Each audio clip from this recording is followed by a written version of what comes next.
Bienvenidos a todos a la segunda sesión.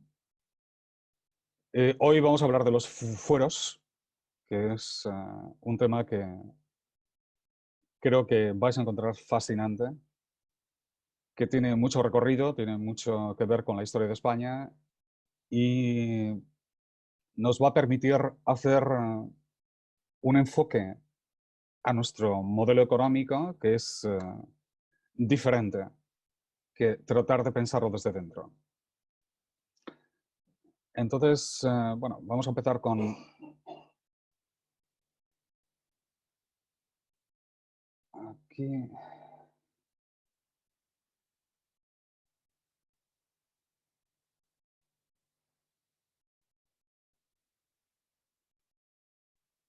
Capítulo 2. Los fueros como defensa del común. Lo foral. Bueno, como esto es un tema que va a ser bastante extenso y que tiene un montón de pequeños detalles, anécdotas, que tienen grandísimo interés para tener una idea general, pero quiero que os fijéis en estos 4 apartados. Los bienes comunes, la autogestión, la municipalidad y el federalismo. Estos son los 4 puntos cardinales que es lo que vamos a aprender de lo foral. Y todo lo demás va a venir a ilustrar por qué estos puntos son importantes, qué es el sentido que tienen, sobre todo interpretados desde un punto de vista de la gente que vivió dentro de esos modelos forales. Lo primero es que nos demos cuenta que lo que estamos haciendo es crear una atalaya de observación, es decir, no vamos a defender los fueros, porque pertenecen a momentos históricos muy distintos que los nuestros y además van cargados de un montón de connotaciones políticas, históricas, culturales, que no vienen a cuento. Lo que nos interesa en todo esto es simplemente distinguir estos 4 puntos importantes y ver cómo se entendían en aquel momento para que, a ver si nos sirven para interpretar nuestro momento. Bueno, de los fueros lo primero que hay que decir es que es un hecho diferenciador español, que los fueros se establecen de la forma que se establecen solamente en España. Hay cosas parecidas, pero nada con la singularidad que tiene España.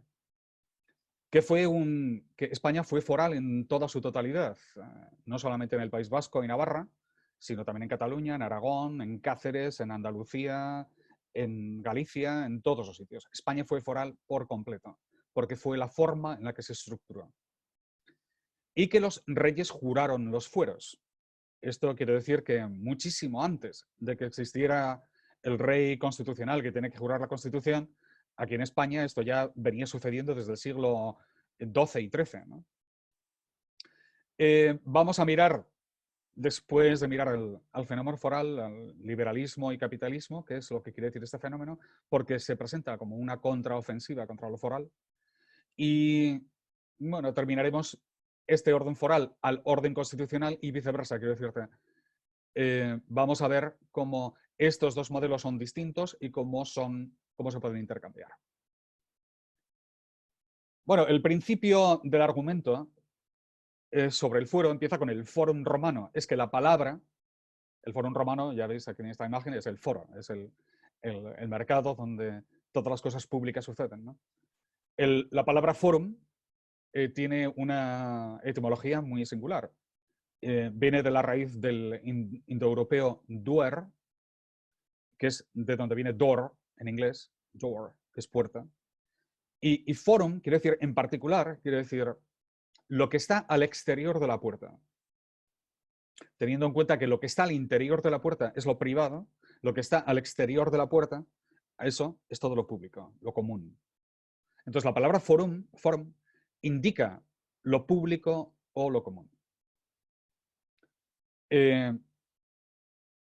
De aquí, de la palabra forum, que se convierte en el significado cuando llega a España, ya es el foro es la plaza, el mercado público, el espacio público, es muy concreto con lo que es esa infraestructura de la urbana. Y de esta palabra forum vienen algunas palabras en castellano que son muy interesantes. Fuero y ser aforado, que es de lo mismo. forestal, lo forestal también viene de lo común porque los bosques eran comunes. La palabra foro, aforo, la palabra forense también viene de forum, es el que trabaja para el juzgado, es el trabajador público, el médico público. Y luego la palabra afuera, foráneo, que es la misma indicación de lo que está fuera de la puerta de afuera, ¿no? Bueno, con esto nos quedamos con la idea de que forum tiene que ver con los comunes. De los foros romanos, pues son los mercados públicos. El foro romano es el que está indicado con el rótulo, pero había más. Es que pertenecía toda la infraestructura común de Roma. Que según llega a España, pues el mismo modelo se copia. Y en una ciudad como esta, que es una famosa, la ciudad de Tarraco, romana, pues veis que el edificio más importante, el rectángulo del centro, ese es el foro. Y con esto quiero decir la importancia que tenía el foro en la construcción urbana de las ciudades, que esto queda grabado en la organización de las ciudades en España. Vamos a ver. España era foral. Y esto lo ilustro con el hecho de que Isabel la Católica jura los fueros de Vitoria y de la Hermandad de Álava. Era foral en su totalidad. En tiempos de los Reyes Católicos es completamente foral. Toda España se articula de una forma foral. Y vamos a ver qué quiere decir esto. ¿Qué quiere decir que España era foral? ¿Qué quiere decir? ¿Qué forma tan singular de organizar el Estado? Bueno, antes de que fuera Estado, la organización gubernativa, cómo se establecen los territorios de esta forma que vamos a llamar foral.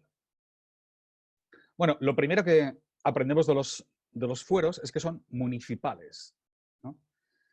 Es decir, otorgar a una villa un fuero quiere decir la autogestión de lo común.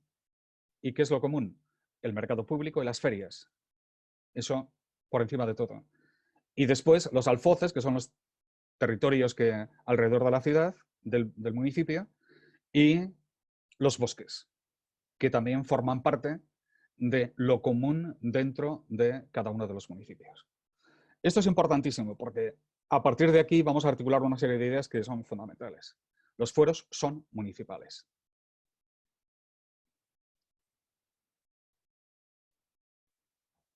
Los fueros, vamos a ver, los fueros se juran. Los reyes conceden los fueros, es decir, son una concesión del rey por varias razones, porque quiere repoblar una zona que ha sido conquistada. Tener en cuenta que estamos hablando de la famosa Reconquista, donde las tribus que quedan en el norte de España poco a poco van ganando terreno a las tierras del Islam y van concediendo a las nuevas tierras este carácter legal que les da autogestión, les da mercados y les da la capacidad de crear ferias. Y con esto piensan en atraer a la gente.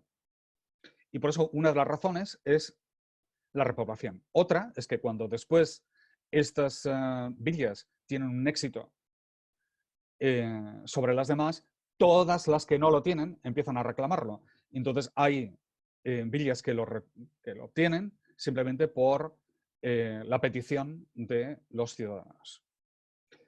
Los reyes conceden los fueros y los reyes juran los fueros concedidos por sus predecesores.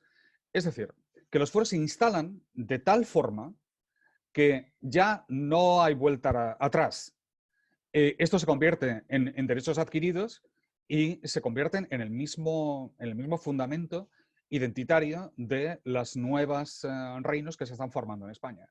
Y todos los fueros se convierten en algo que es la forma de ser, el derecho adquirido en una población.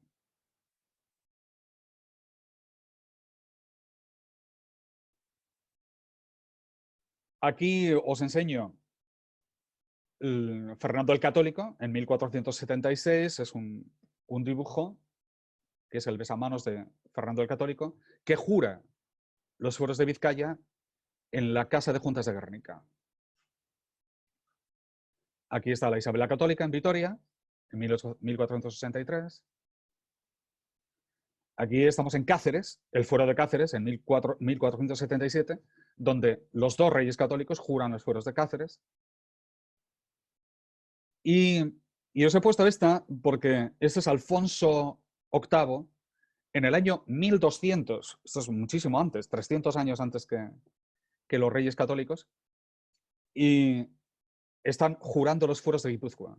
Este es Alfonso VIII de Castilla, que acaba de conquistar la costa cántabra, Álava y Guipúzcoa, pero en la conquista, que ya tenía fueros, tiene que jurar los fueros de Vizcaya.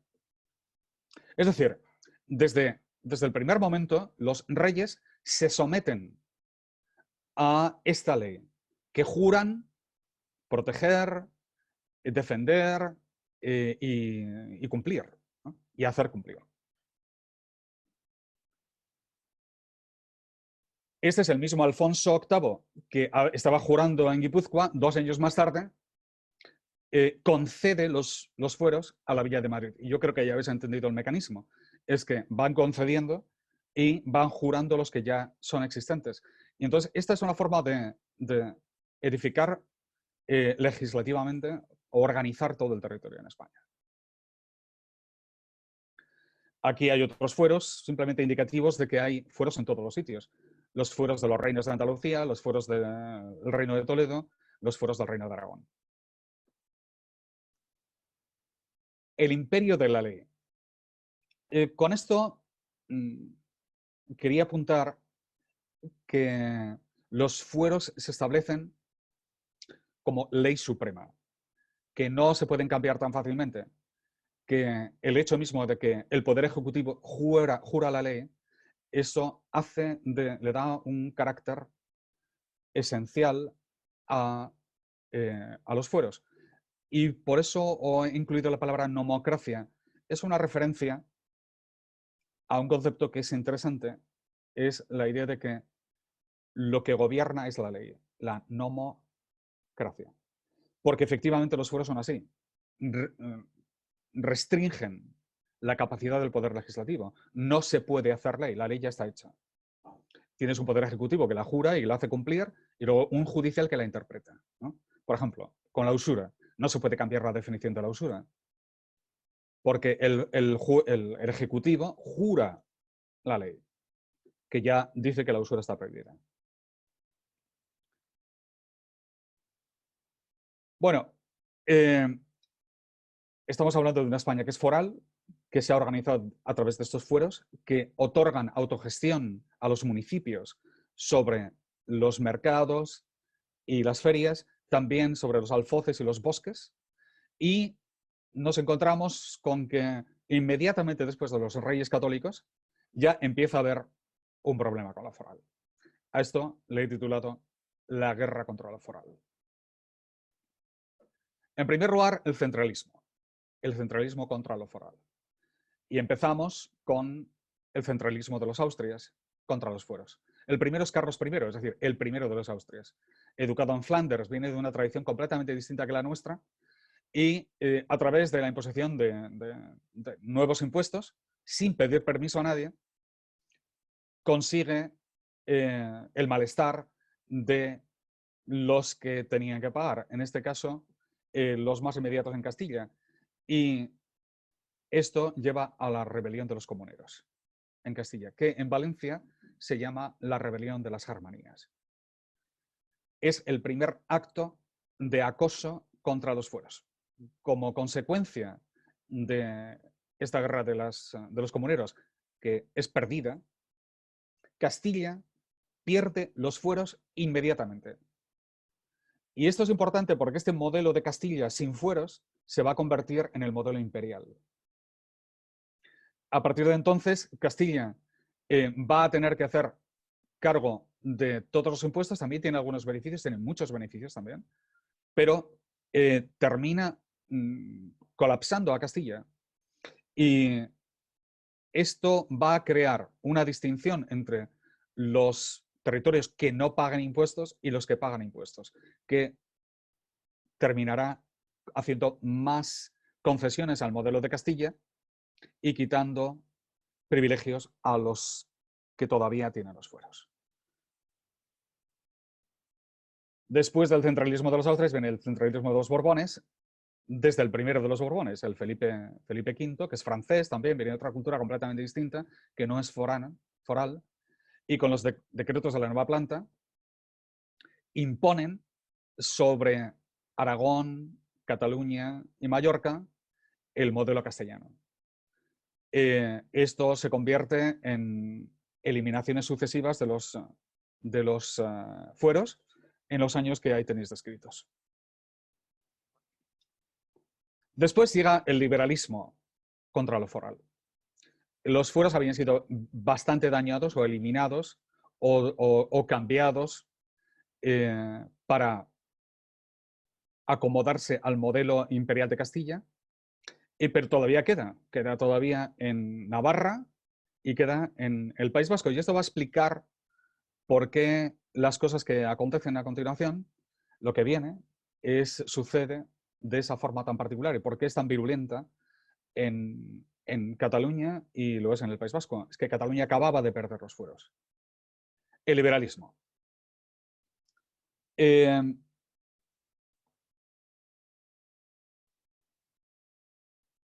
Tres guerras antiliberales.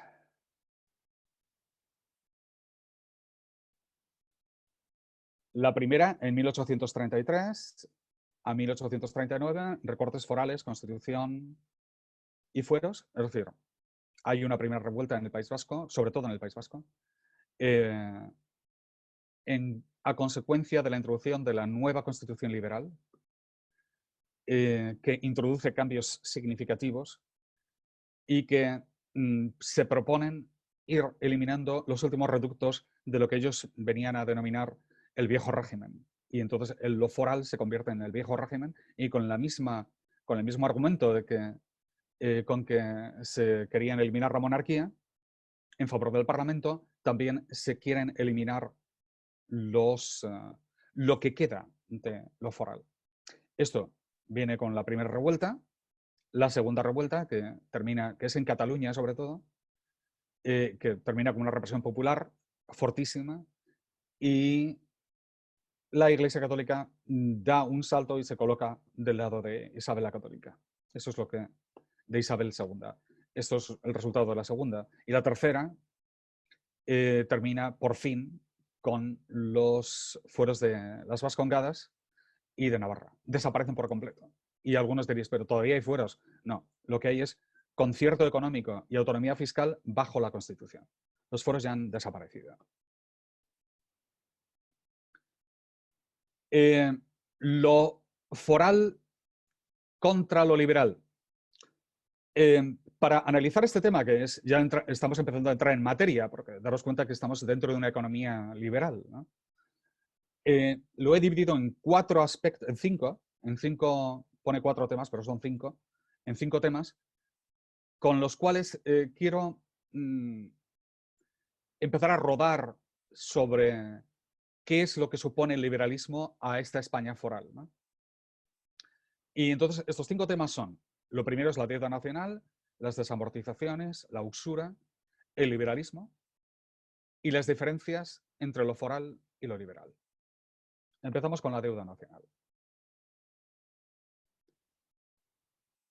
Bueno, la deuda nacional como principio. A nosotros que vivimos dentro de una deuda nacional, hemos nacido dentro de ella y seguramente moriremos dentro de ella, pues nos parece un hecho normal, pues que viene de Adán y Eva. Pues no viene de Adán y Eva. Es relativamente muy moderno y se instituye junto con la Constitución liberal de 1812. Es decir, no hay una deuda nacional en ninguna parte del mundo sin la Constitución. Había deudas de los reyes, como ya veremos, eran completamente distintas. La deuda nacional cambia la relación entre gobernante y gobernado.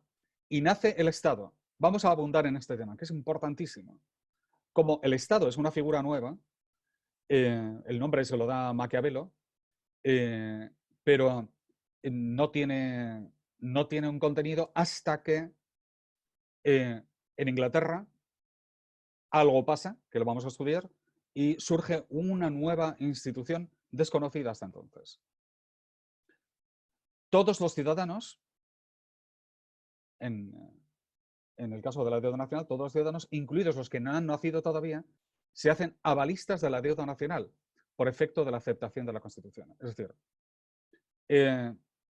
como has aceptado la Constitución o has votado por la Constitución, es suficiente, ya eres automáticamente avalista de la deuda. Pero no solamente tú, tus hijos y tus nietos y los que vengan por detrás. Es exactamente lo que estamos haciendo ahora, ¿no? Ahora tenemos una crisis, vamos a incrementar la deuda para que sean los demás los que la paguen. La deuda pasa de ser del soberano, que era lo que sucedía antes de la Constitución, y estar avalada por los bienes físicos.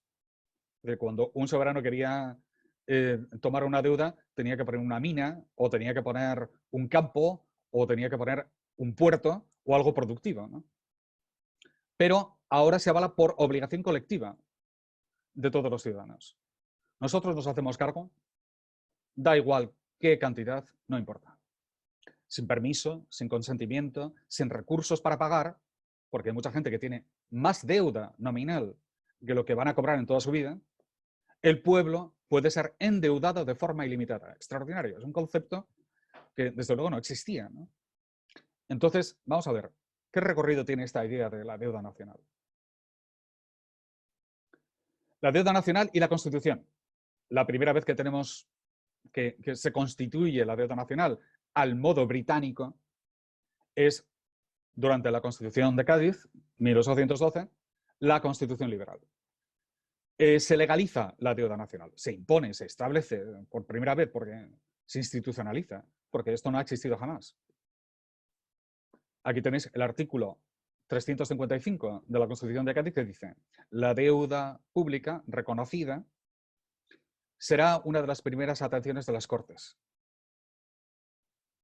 Y estas pondrán el mayor cuidado en que se vaya verificando su progresiva extensión, que se vayan pagando. Y siempre, por encima de todo, es como el pago de los réditos. Los intereses, eso no hay que dejarlos de pagar. En la parte que los devengue, arreglando todo lo concerniente a la dirección de este importante ramo. Ahí está. De repente, todos los españoles se despiertan con una deuda. Increíble. La deuda nacional es absolutismo. Proudhon, os he sacado esta cita de su libro ¿Qué es la propiedad? Porque es muy relevante. Él la utiliza para explicar los impuestos, pero es igualmente para explicar la deuda. Nadie puede ser obligado a comprar lo que no desea y menos a pagar lo que no ha comprado. Parece más que evidente. Endeudar como poder absoluto. Es decir, una cosa es que te cobren impuestos, otra cosa es que te pueden endeudar hasta el no más, hasta toda tu existencia y la de tus hijos y los que vienen. La deuda nacional supone infligir el más absoluto vasallaje a la población. Muy por encima de cobrar impuestos. Mucho más absoluto que el más absolutista de los reyes del pasado. Es que a nadie se le ocurrió hacer una cosa así.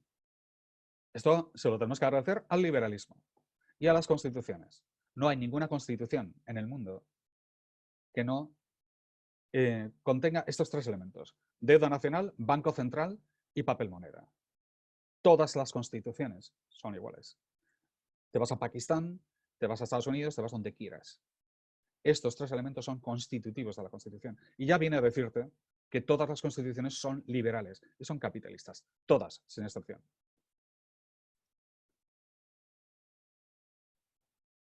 La deuda nacional y el Estado. Bueno, ¿qué quiere decir este tema? Con la deuda nacional nace el concepto de Estado. Vamos a ver. ¿Dónde nace? En la Gran Bretaña, con el nacimiento del Banco de Inglaterra. Tened en cuenta que durante siglos, milenia, la usura ha estado prohibida y era el deber de los gobernantes perseguirla. Pero por primera vez en la historia, un gobierno, que no es un gobierno cualquiera, es el gobierno de Inglaterra, establece algo fenomenal, una comunión entre la actividad gubernativa y el banco. Con el Banco de Inglaterra se crea el primer banco central, no es cronológicamente el primero. Irónicamente, el primer banco nacional del mundo nace en el Vaticano, con el Banco del Espíritu Santo, nombre perfecto. Después hay otros más en Suecia y en Ámsterdam, pero no tienen el mismo carácter que va a adquirir el Banco de Inglaterra. Por eso, aunque no es cronológicamente correcto, pero es el primer banco central en Europa y se convierte en el modelo de todos los demás. Es también la primera obligación de deuda nacional en Inglaterra, surge a partir de este momento y establece el monopolio de la moneda de curso legal fiduciaria, es decir, lo que llamamos papel moneda. Se establece por primera vez. Esto es un salto extraordinario porque a cambio de obtener deuda del banco, deuda limitada, o sea, pagar la deuda del gobierno, los déficits del gobierno a través de un banco propio, a cambio de que el gobierno fuerza a todos los ciudadanos a utilizar esta moneda y solo esta moneda. El gobierno establece un monopolio con un dinero que aún es nominalmente corresponde a oro y plata, pero que dejará de serlo con el tiempo.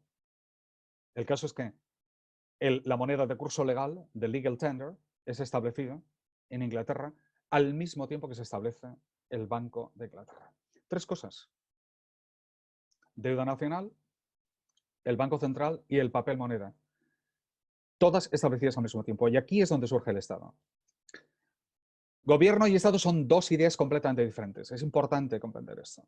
El gobierno existe desde el principio de los tiempos. El gobierno ha existido siempre. Pero el Estado, sin embargo, es una creación moderna. El Estado es una nueva entidad nacida de la siguiente ecuación. Estado igual a gobierno más banco. Es dos actividades completamente separadas, antagonistas en el pasado, que ahora no solamente colaboran, sino que se hacen la misma. La deuda nacional a cambio de imponer un monopolio sobre los ciudadanos, que es otra forma de imponer, de crear un impuesto. Esto todo se convierte en una nueva estructura que es el Estado. Voces críticas. Y esto os lo pongo para que veáis que en nuestra tradición europea hay gente que ha dicho gobierno sin Estado. ¿Qué quiere decir gobierno sin Estado? Bueno, Richard Wagner, que en 1848 está luchando con Bakunin como anarquista en las barricadas de Dresden, en 1848 es justamente cuando la Segunda Guerra Carlista está en auge. En esta época está Cataluña en fuego, ¿no? Y Wagner tiene una relación con Bakunin que es corta en el tiempo, pero muy profunda. La prueba de ello es que cuando escribe el Anillo de los Nibelungos, dice que Sigfrido, que es el hombre que ha nacido sin miedo, es Bakunin, o que Bakunin es Sigfrido. Eso quiere decir una relación íntima y muy intensa con uno de los líderes del anarquismo del tiempo. Y Wagner proclama que la nueva sociedad que ha de venir tiene que consistir en una religión, gobierno sin Estado y comercio sin usura.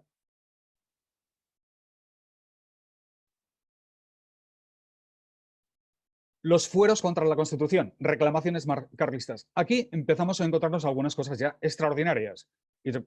Pero ¿por qué se van a oponer a la Constitución? Pero si la Constitución es una cosa hermosa y preciosa, llena de derechos. Bueno, pues ahí en la historia de España, la entrada de las constituciones se ve como una ofensa. Y entonces, entre las reclamaciones carlistas que nos encontramos, pues oímos cosas como las siguientes. Que la Constitución de España ya está, ya existe, y que son los fueros. Que restablecer De lo que se trata es de restablecer los fueros, volverlos a traer. Lo que se ha perdido, hay que volverlo a traer. En eso debe consistir la Constitución. Puesto que los fueros garantizan el buen gobierno, mientras que la Constitución liberal pervierten el gobierno. Es decir, dan atribuciones al gobierno que son perversas. Una capacidad ilimitada de deuda, por ejemplo. Y muchísimo más, como vamos a ver. Y dicen también, gobernar es eliminar el monopolio y la usura. Estas son frases carlistas. Entonces, la conclusión es que los fueros representan precisamente ese gobierno sin Estado.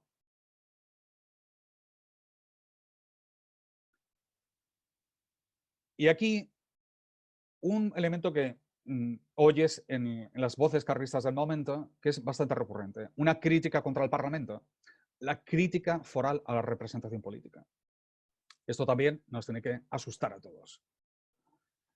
Pero vamos a escucharles porque no tratamos de defender a lo foral, estamos tratando de entender cómo están pensando. Entonces dicen, la representación política en sí misma es absoluta, puesto que lo político lo es todo. Y todo es inalienable del individuo. Es decir,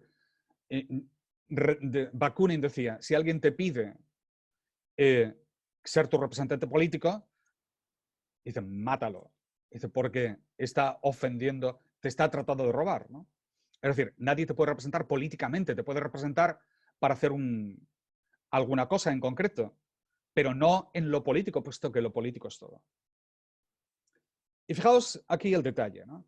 La representación existe solamente en el ámbito local, en el comunitario, dentro de una comunidad de gente que se conoce.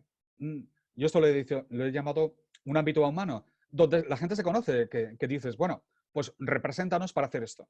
En ese ámbito sí puede existir. Y pero está, no obstante, restringida en fondo y en forma a aquello que es necesario ser representado, no simplemente una carta en blanco. Y te puedes legislar, puedes cobrarme, puedes aportarme los impuestos, nada de eso, ¿no? Entonces, existe un modelo que esto se le ha llamado democracia directa, ¿no? Desde los barrios, es decir, entre la gente al nivel en que se puede hablar de comunidad, representando a cada uno de los barrios para elegir al alcalde, que después eligen la comarca, que después eligen la región. Se van al árbol de Guernica y toman las decisiones, ¿no? Entonces, eso es un tipo de organización política donde, desde luego, no hay espacio para partidos políticos, es que solamente hay uno. El único partido político es la gente. Y aquí otro punto importante también. Perdón. El gobernante es único responsable de sus actos. Es decir, no representa a nadie. Si el gobernador comete una falta, no puede decir lo estoy haciendo en nombre de todos vosotros. Él se hace responsable al 100% de lo que hace, lo mismo que se le exige a los gobernados. Es tiránico, por tanto, imponer deudas sin permiso,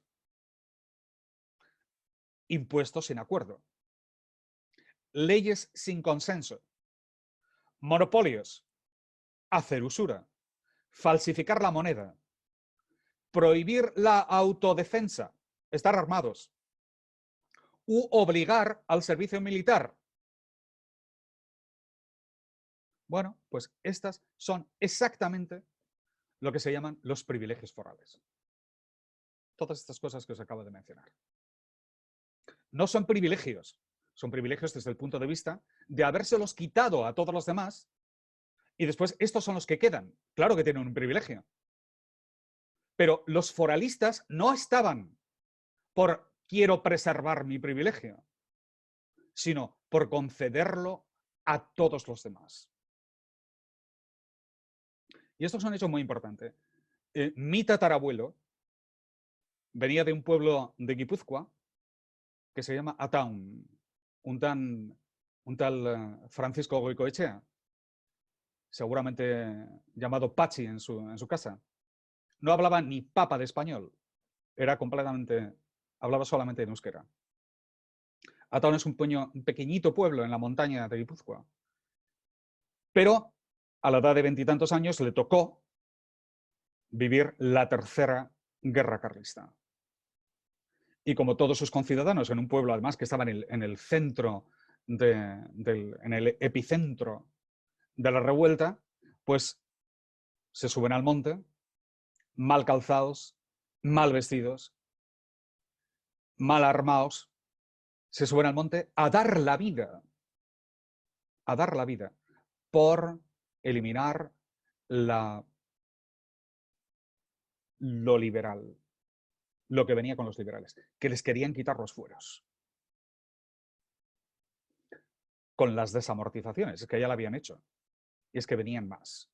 Y entonces dicen, bueno, pues preferimos morir. Subirse al monte con una pistola es diferente que irse de una protesta por la tarde, ¿no?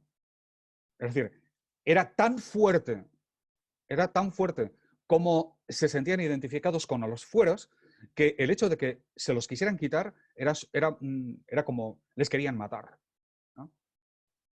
Pero el caso por lo que os cuento esto es para que sepáis que mi tatarabuelo no luchaba por conseguir los fueros de Guipúzcoa, luchó para que toda España tuviera fueros. Todos. No les entraba en la cabeza, aquí nos quedamos con esto y lo vamos a preservar como un privilegio, porque sabían de sobra que se lo van a quitar. Lucharon en el nombre de España para que toda España volviera a tener los fueros que ellos todavía podían seguir disfrutando. Os dais cuenta que el nacionalismo todavía no había nacido. Eso viene más tarde. Las guerras carlistas no se hacen por defender un territorio, se hacen por restablecer el orden en toda España. Viva mi abuelo Francisco de Goeche. Me siento muy identificado con él. Bueno, segunda parte. Las desamortizaciones, que es una de las razones por las que mi abuelo se fue al monte, mi tatarabuelo. Las desamortizaciones, bueno, lo podéis leer con todo detalle. Simplemente empiezan con los ilustrados, con Carlos III o Godoy, pero las tres gordas son la de Mendizábal, la de Espartero y la de Madoz. Y aquellos que estéis interesados en el tema, pues lo podéis mirar en detalle. ¿Qué es lo que se desamortiza?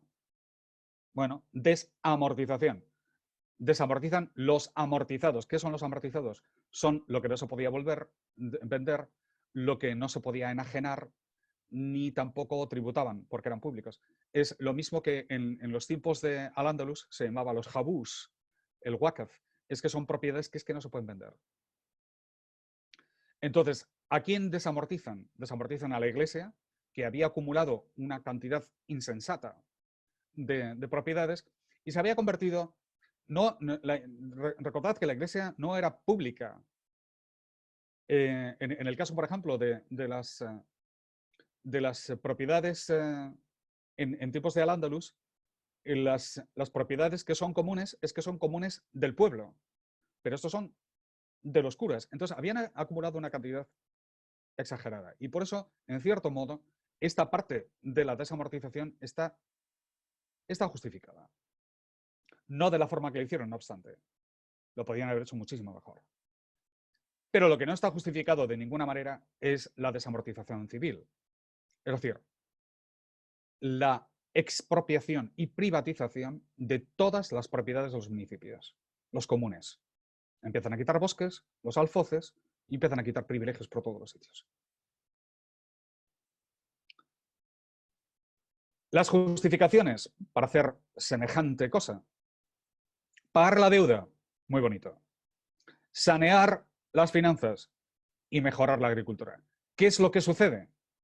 Que no pagan la deuda porque no ingresan lo que querían ingresar y la deuda sigue creciendo. No sanean las finanzas porque esto es otra gota en el océano de los gastos que los gobiernos estaban teniendo y, desde luego, y quizás lo más trágico, es que no mejora la agricultura tampoco. ¿Cómo se hacen estas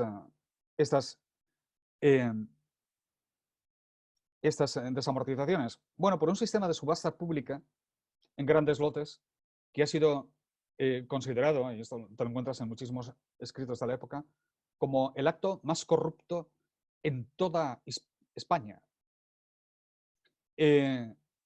No eran públicas, estaban a dedo, y lo más gordo de todo es que se permitía pagar en crédito. ¿Cómo se puede permitir pagar en crédito en una subasta? Bueno, pues eso lo hacían. Al no dividir los lotes en pequeños, pues los seguían manteniendo como grandes latifundios. Consecuencia, se mantienen los latifundios. Lo único que está pasando es que se los han quitado a los pueblos y ahora le pertenecen al conde de no sé qué, o al grande de España de no sé dónde, o al duque de tal. Las propiedades pasan a manos de una minoría adinerada. Esto es el resultado. Entonces, de los pueblos de ser lo común, pasan directamente a los ricos. Consecuencias sociales.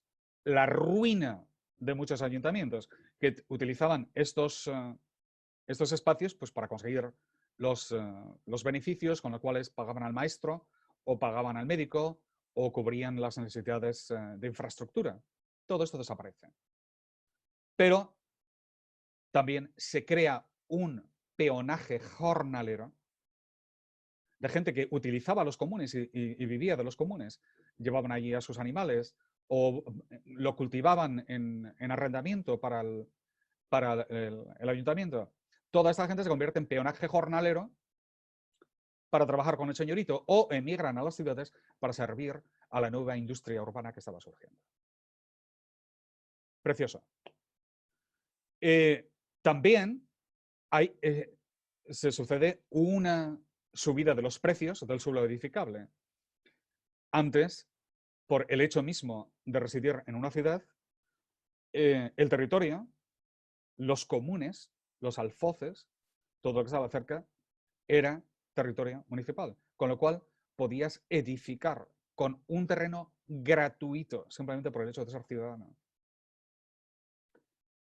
Eso terminará convirtiéndose en el primer factor de endeudamiento privado, que son las hipotecas, que las tenemos hasta hoy en día. El precio de la tierra. ¿Y qué es lo que no sucedió? Esto estamos diciendo las catástrofes que sucedieron, pero lo que no sucedió es el crecimiento de los comunes como factor de desarrollo de la economía social. Si estos comunes hubieran sido utilizados con el desarrollo industrial que iba a devenir, entonces hubiésemos tenido un desarrollo en España completamente diferente que en el resto de Europa y seguramente sin los inconvenientes que el capitalismo produjo. Y hubiésemos encontrado un tipo de economía completamente diferente que la que nos encontramos hoy en día. Las consecuencias ecológicas de la desamortización. Bueno, pues es que millones de hectáreas de monte y bosque mediterráneo pasan a manos privadas. Los árboles se acaban talando para hacer carbón de vegetal y con las ventas del carbón pagaban la compra de las subastas que habían pagado con una deuda. Entonces, pagaron por estas compras a base de cortar árboles. Esto se convierte en la mayor catástrofe ecológica de la historia de España, la deforestación ibérica, que las consecuencias todavía las tenemos hoy. Estas son las desamortizaciones. La usura, el tema de la usura. Y en esto voy a ir un poco rápido. El siglo XIX, con la legislación liberal en el siglo, es el siglo de la usura. Esta proliferación tiene la misma raíz que el incremento del crédito hipotecario o del sector crediticio globalmente hablando. La aparición de un derecho nuevo completamente separado de los fueros y de la religión que la prohibían terminantemente. La presente definición de usura como interés excesivo es de origen liberal. La nueva actitud tolerante con los bancos es también de origen liberal. los nuevos usureros durante el siglo XIX, se extienden los usureros en todos los núcleos de población. En las ciudades suelen pertenecer al sector terciario, suelen ser comerciantes y miembros de las clases medias urbanas, y en las zonas rurales salen de las filas de la oligarquía de propietarios. Es decir, no solamente están explotando a los pobres trabajadores, sino que además les prestan con usura.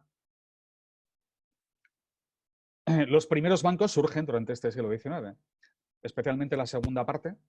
Durante la década de los 50-60 comienzan a aparecer en las capitales las primeras bancas privadas organizadas a imagen y semejanza de la mitad financiera de las casas de comercio, que ya empezaban a hacer un poco de usura, pero ya van dejando la actividad mercantil y se especializan en la usura.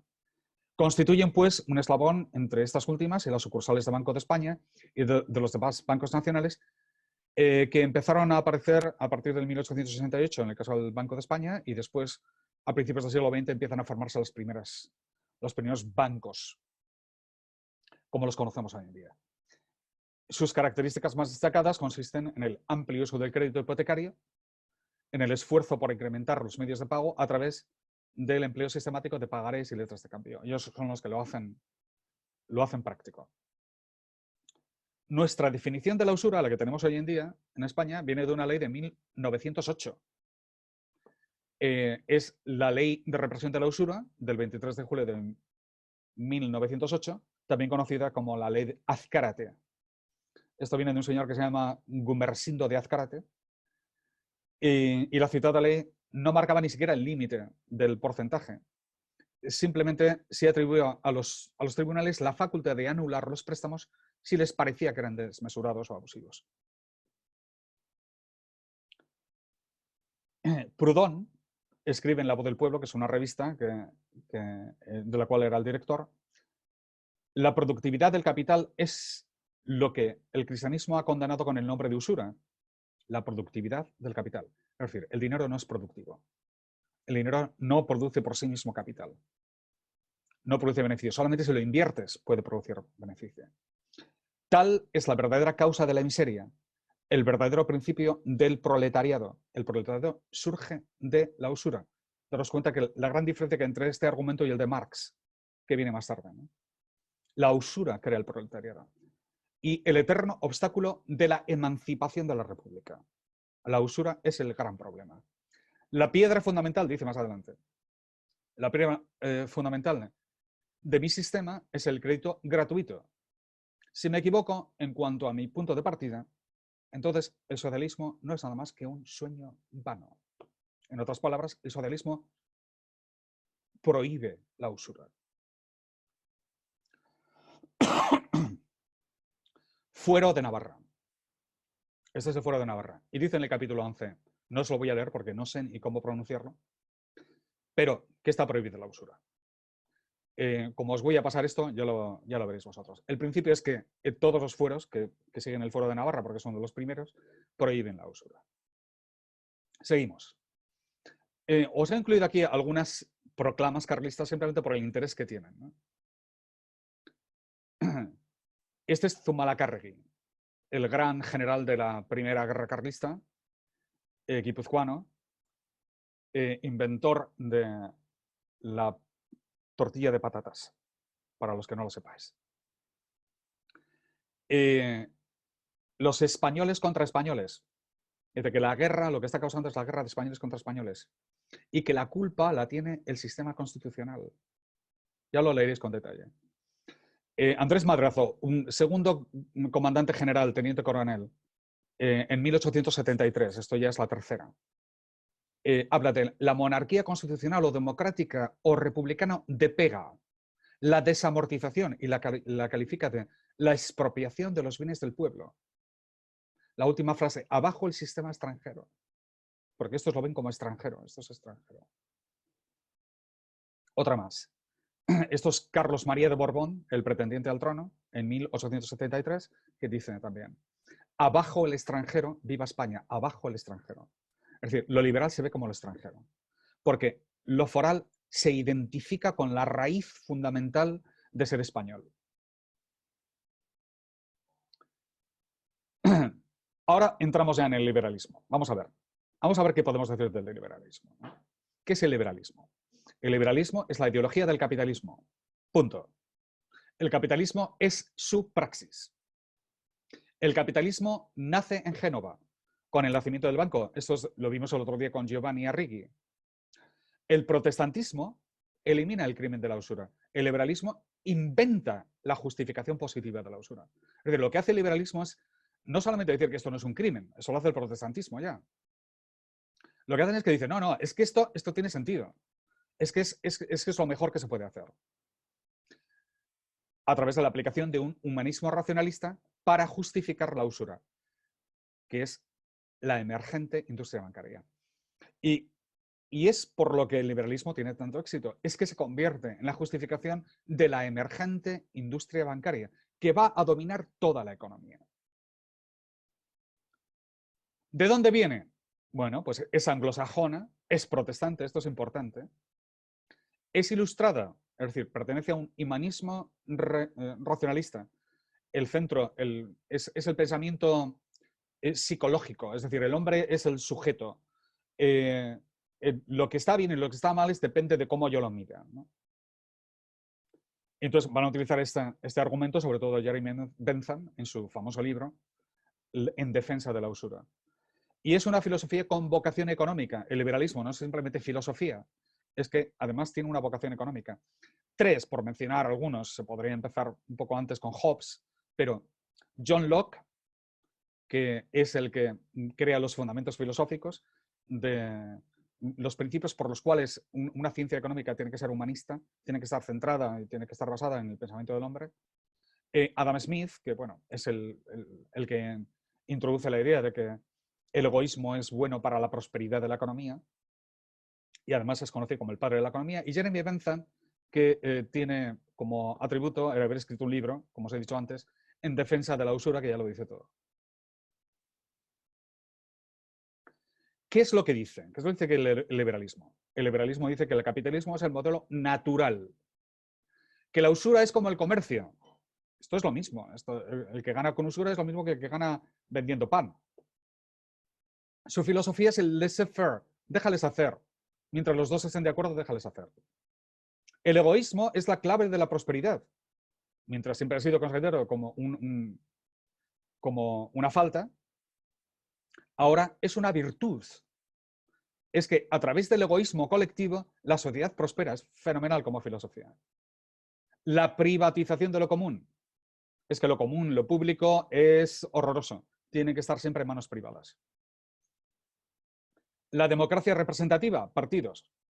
¿Por qué? Pues porque esto les va a ayudar muchísimo a los liberales. Y entonces hay una consonancia, un hermanamiento, un casamiento entre estas dos ideas políticas, la democracia representativa y el liberalismo. La legitimación de la deuda nacional, naturalmente, del Banco Central y el del monopolio monetario. Esto es el constitucionalismo. Bueno, aquí tenéis un resumen de qué es lo que dice el liberalismo. En términos económicos. ¿Qué es la Gran Bretaña desde donde viene? ¿Por qué? Porque estos son ingleses, los tres. Bueno, es que Gran Bretaña es especial. Tiene el Banco de Inglaterra desde el 1694. El primer banco central, el gobierno hace usura a sus gobernados. Nace la deuda nacional y nace el dinero fiduciario. Los ingleses no pueden elegir la moneda que pueden utilizar, tienen que hacer la que les diga el gobierno. Tienen la deuda que alguien ha decidido contraer en su nombre y el gobierno hace usura con ellos. Esto es el Banco de Inglaterra. Y luego son también los que crearon The East India Company, que es la empresa más corrupta en la historia del universo. Esta compañía destruyó Hindustán, toda la India. Tened en cuenta que la conquista de India no se hace a través del gobierno. El East India Company es una empresa privada. Es como si Microsoft invade México. Y lo hacen sin tener ninguna responsabilidad sobre la gente que han conquistado, sino que imponen sobre ellos no solamente la fuerza del fusil, sino impuestos, la usura, el papel moneda, hasta que consiguen destruirlos por completo.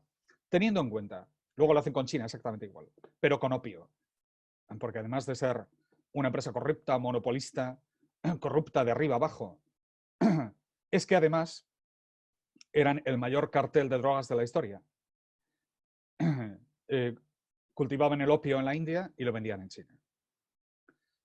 India y China se convierten eran las dos naciones más ricas del mundo desde que tenemos historia, hasta que llegó The East India Company. Con ese dinero que robaron, los ingleses crearon su revolución industrial. Eso está dicho, demostrado y matemáticamente probado.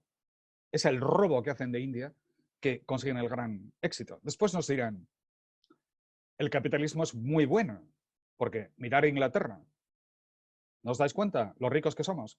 Pero eso es como tratar de justificar el robo diciendo, vamos a la casa del rico, del ladrón, y viendo lo bien que vive como fruto de sus robos, entonces con eso tenemos que tomar una decisión si el robo es bueno o es malo. Es que no se puede hacer solamente mirando al ladrón. Tienes que mirar al ladrón y a qué han robado. Y cuando pones las dos cosas juntas, entonces te das cuenta que es un desastre. Bueno, pues el capitalismo, basta con decir lo bueno que es Inglaterra para demostrar su validez. The East India Company, esta compañía horrorosa, la primera globalización que existe, se convierte en el British Raj a partir de 1858, que no es cambiar nada, simplemente darle un pequeño... quitar a una empresa que era tan corrupta que es que ni siquiera en Inglaterra la aceptaban. Pero siguen haciendo exactamente lo mismo, robar a la población a través de un método novedosísimo, que era quitarles todo el oro y la plata, darles trozos de papel, y después, una vez que toda la población de India tenía trozos de papel, los rupíes de papel, no tenían ni que ir a robarles el dinero. Bastaba con crear nuevo dinero. Cuando creas nuevo dinero y todo el mundo tiene el papel en el bolsillo, ellos pagaban a través de la inflación. Y con eso consiguieron que la causa de la colonización de Inglaterra fuera muchísimo más exitosa que la española. La española fue muy costosa. A nosotros nos costaba mucho. Las colonias nos costaron porque hacíamos universidades, teníamos que crear industria, teníamos que educarlos y todos esos ciudadanos eran ciudadanos españoles, pero no para los ingleses. Los ingleses simplemente fueron allí a robar y lo único que hicieron es robar y dijeron, sí, dejamos 2 trenes. No, eso no. Lo único que dejaron es la destrucción completa de un país que era 12 veces más grande que ellos. El Producto Interior Bruto de toda India antes de la llegada de East India Company representaba aproximadamente el 25% del Producto Mundial total.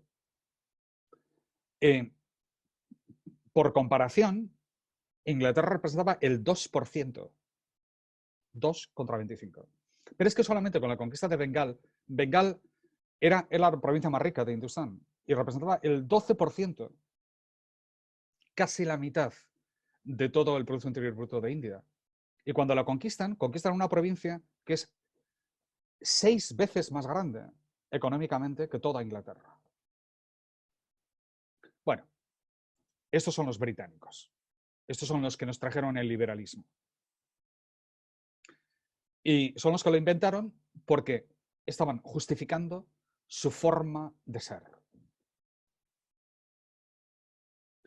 Diferencias entre lo foral y lo liberal. Las diferencias económicas.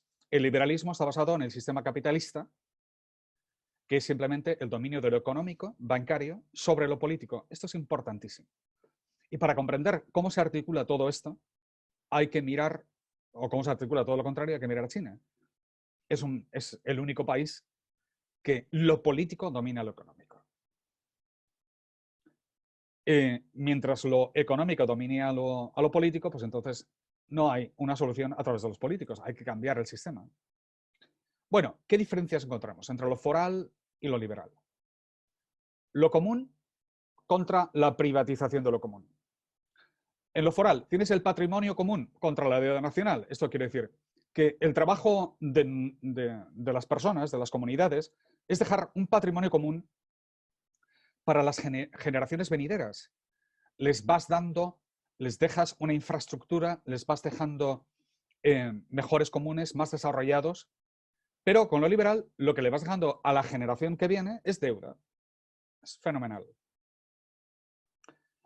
Lo foral tiene que ver con el comercio libre y justo. El liberal tiene que ver con la defensa del monopolio y de la usura. Lo foral está basado en el apoyo mutuo como beneficio. Lo liberal establece que el egoísmo es beneficio. Lo foral son mercados públicos. En lo liberal son mercados privados. Mercadona. En lo foral tienes al trabajador gremial. En lo liberal es el trabajador asalariado. En lo foral tienes bancos públicos. En lo liberal tienes bancos privados. Hilary Belloc. He supuesto esto porque la palabra que aquí va a costar más esfuerzo entender es la de gremio. Y he puesto esta cita de Hilary Belloc de 1938, de un panfletillo muy pequeño que se llama The Guild System.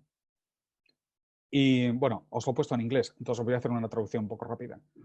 Dice, el gremio es la más antigua y más necesaria y más enraizada en profundidad de todas las instituciones humanas. Quizás la única que es más antigua es el mercado público. Y se encuentra en todas las civilizaciones que han sido estables porque ella misma conduce a la estabilidad.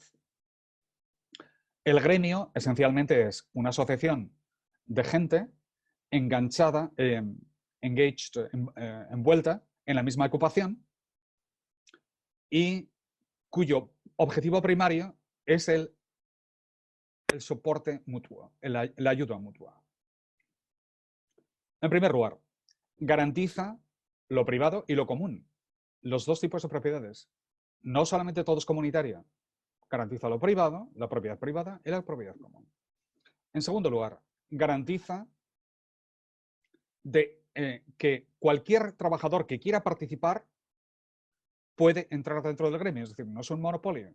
Y eso se hace a través de un public charter, es como una carta pública, unos estatutos públicos, una regulación pública.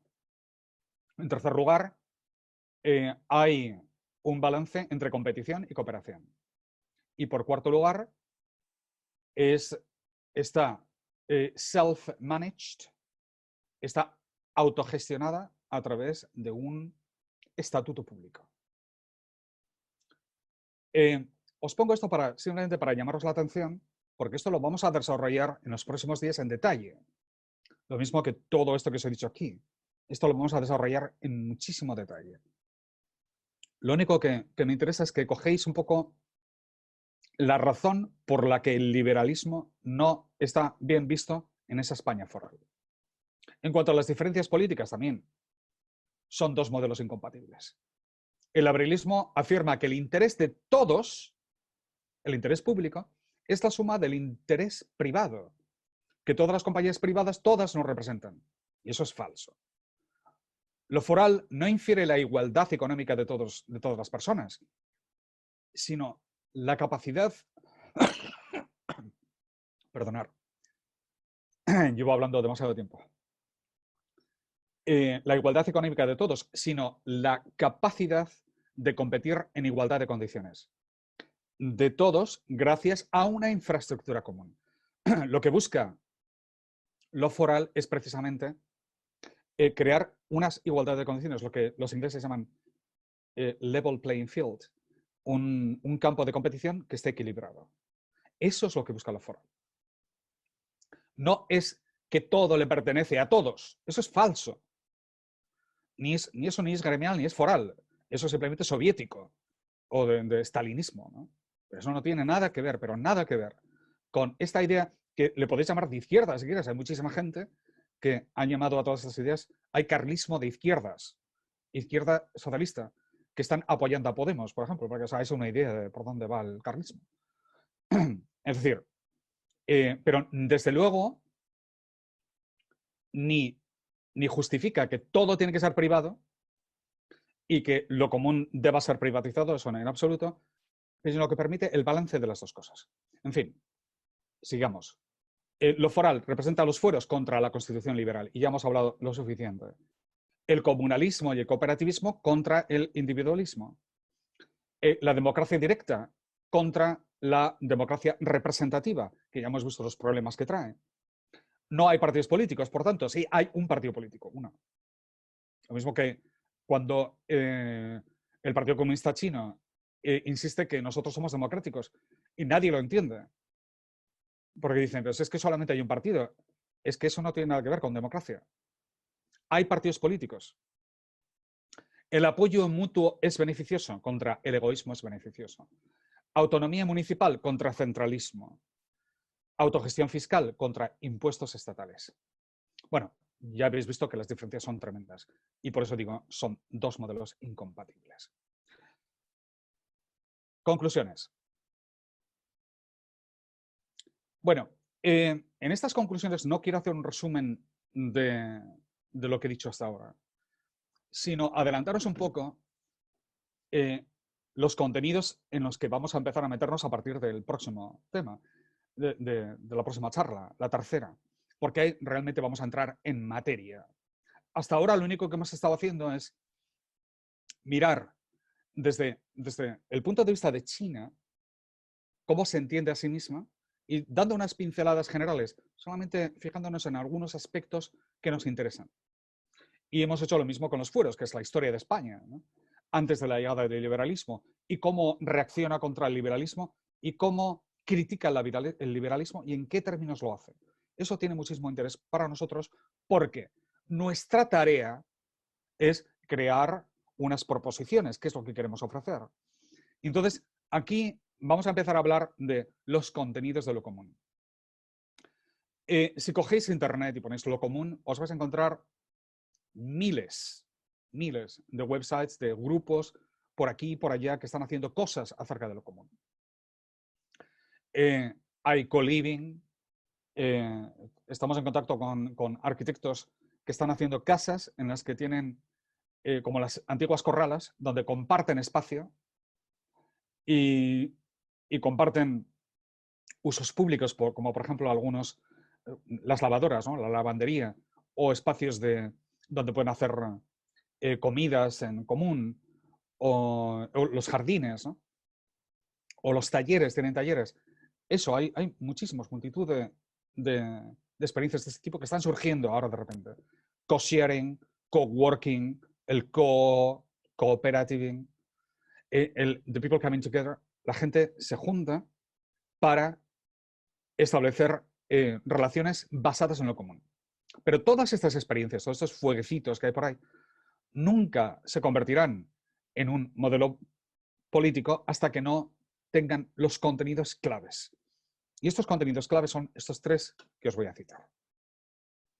El comercio y el mercado público. Y vamos a hablar en gran detalle en los próximos días sobre este tema, el mercado público. ¿Qué es lo que quiere decir en términos prácticos? La organización laboral, la estructura gremial, esto que hemos apuntado, que lo foral tiene estructuras gremiales. Bueno, pues vamos a ver en qué consisten, cómo funcionan, cómo son adaptables al tiempo de hoy, en qué modo nos sirven. Y con respecto al crédito, vamos a hablar del crédito mancomunado.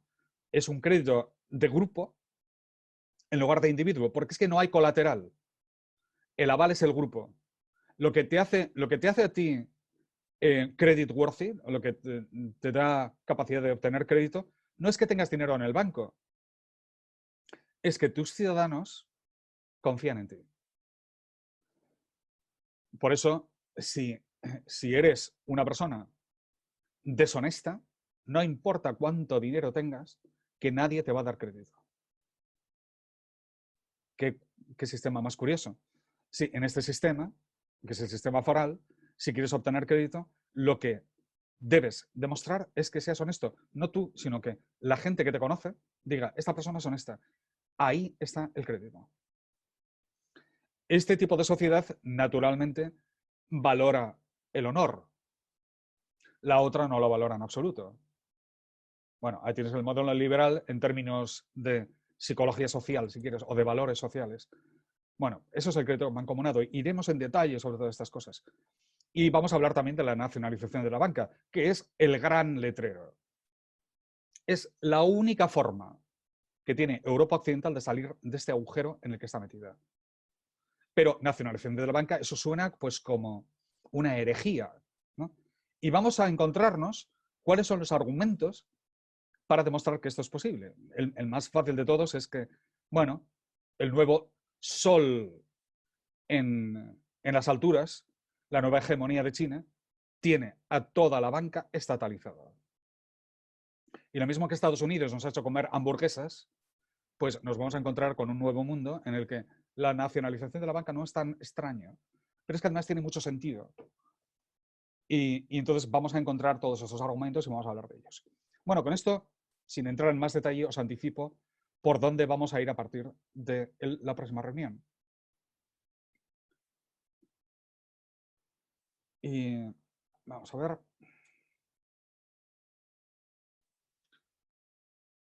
Vamos a hablar también de lo digital y de lo común. Digital y común. Lo digital y común es porque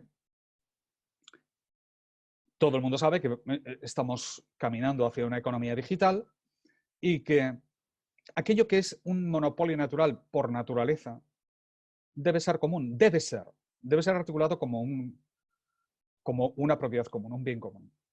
¿Y esto a qué cosa nos referimos? Nos referimos a una plataforma nacional digital, como ha hecho China, la plataforma nacional de blockchains. España tendrá que hacer lo mismo. Las redes de tecnología 5G, el conocimiento compartido de Creative Commons. Bueno, todo esto lo vamos a discutir en detalle y vamos a entrar en todos estos temas, pero vamos a utilizar este argumento de la importancia que tiene lo común en lo digital. Bueno, y ya por fin el sumario, que la esencia de lo foral es lo común, que lo foral es autogestionario y es municipal, que los fueros rechazan el monopolio y la usura, que sus instituciones fundamentales son el mercado público y el gremio, y que el liberalismo es el enemigo de lo común. Y hasta aquí hemos llegado por hoy.